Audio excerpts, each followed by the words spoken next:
नमस्कार मंडळी, moment with पृथ्वीमध्ये तुमचं स्वागत आहे. आज सकाळी पृथ्वीने स्कूलला जायची तयारी केली. कपडे घातले, डब्बा घेतला आणि छत्रीसुद्धा घेतली. शाळेत जायची खूप एक्साइटमेंट होती, पण आज गाडीत मागे बसायची वेळ आली म्हणून थोडा अपसेट होता. प्रत्येक वेळी पुढेच बसायला मिळावं असंच त्याला वाटत असतं. थोडं समजावून थोडं शांतही झाला. मग प्रवास एन्जॉय करू लागला. स्कूलला जाताना एक सुंदर मंदिर रोजच दिसतं, पण कधी तिथे जाणं झालंच नव्हतं. रोज जाता येता फक्त पाहिलं जायचं, पण आज हट्ट करून पृथ्वी मला तिथे घेऊन गेला होता. मंदिरात गेल्यावर घंटांचा आवाज, देवाचं तेज आणि तिथली शांतता खूप छान वाटली.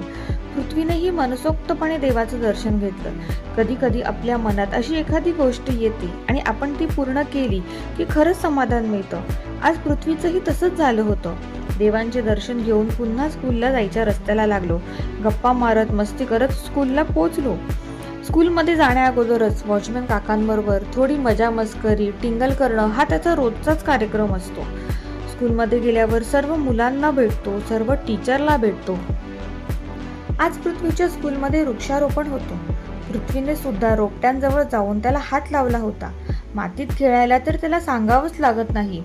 हिरवळीचा स्पर्श आणि एकत्र झाड लावण्याचा आनंद आज त्याने अनुभवला होता. स्कूलमधून घरी आला, फ्रेश झाला, जेवला. मग अचानक घरी त्याची मावशी आजी आली होती. मग काय, आमच्या आनंदात तर अजूनच भर पडली होती. त्याने आजीसोबत थोडी मस्ती केली. बघा, थोड्या वेळाने मावशी आजी गेल्यावर कसा रडतोय. त्याला माणसांसोबत लवकर अटॅचमेंट होते. असं घरी आलेल्या माणसांनी कधी जाऊच नाही असंच त्याला वाटत असतं. तो खूप प्रेमळ आहे. त्याला भावना खूप चांगल्या प्रकारे कळतात. असा गेला पृथ्वीचा आजचा दिवस. व्हिडिओ आवडला असेल तर नक्की लाईक करा, चॅनलला सबस्क्राईब करा. धन्यवाद.